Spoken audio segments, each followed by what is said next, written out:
सच में दबा दी जाती है जनता की आवाज।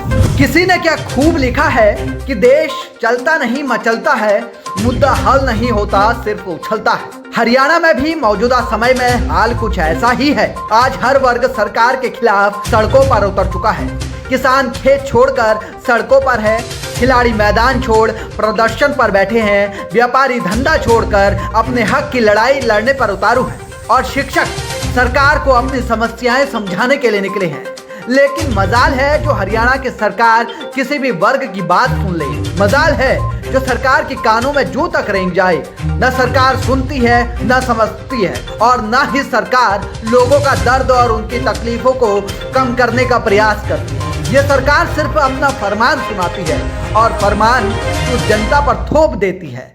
जिसने मान लिया तो ठीक, अगर नहीं माना तो लाठियां भाजी जाती है, जेलों के अंदर बंद कर दिया जाता है, आवाज उठाने वाले हर शख्स की आवाज को दबा दिया जाता है। हरियाणा में लंबे समय से गन्ने के भाव बढ़ाने के लिए किसान धरना कर रहे थे, लेकिन हरियाणा सरकार ने किसानों की कोई सुध नहीं ली। जब किसानों ने शुगर मिलों को बंद किया, दिन रात मिलों के बाहर धरना दिया, तो सरकार को मजबूरन बैठकें करनी पड़ी। किसानों को आस थी कि जिस सरकार को उन्होंने चुना है वो सरकार उनकी समस्याओं का समाधान शायद अब कर ही लेगी, शायद अब उन्हें गन्ने का सही दाम मिल ही जाएगा। लेकिन किसानों की उस उम्मीद को भी हरियाणा की खट्टर सरकार ने बेरहमी से तोड़ दिया।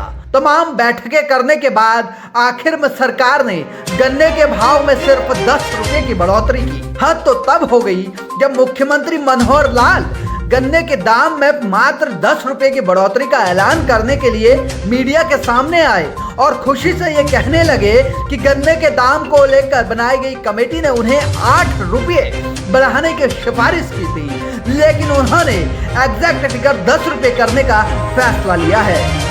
जिस राज्य में अन्नदाता परेशान हो, खिलाड़ी आत्मसम्मान की लड़ाई लड़ रहा हो, अहिंसा का पाठ पढ़ाने वाले शिक्षक को अपना हक मांगने पर लाठियों से पीटा जा रहा हो, वो राज्य कैसे आगे बढ़ सकता है? उस राज्य के आवाम कैसे खुश रह सकती है और वो राज्य कैसे तरक्की कर सकता है?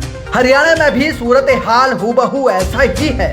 युवा रोजगार के लिए दर बदर भटक रहा है, छात्र परीक्षा देते देते थक चुके हैं, लेकिन हरियाणा सरकार पेपर लीक करवाते करवाते नहीं थकी। अगर कभी गलती से पेपर लीक ना हुआ तो भी छात्रों को परीक्षा के परिणाम के लिए टकटकी लगाकर महीनों तक इंतजार करना पड़ता है और अगर परीक्षा परिणाम आ भी गए तो ज्वाइनिंग के लिए महीनों तक ठंड हो या गर्मी लगातार प्रदर्शन करना पड़ता है। और जब इतने से भी सरकार का मन नहीं भरता तो प्रदर्शन करने वाले युवाओं को लाठी डंडों से पीटा जाता है।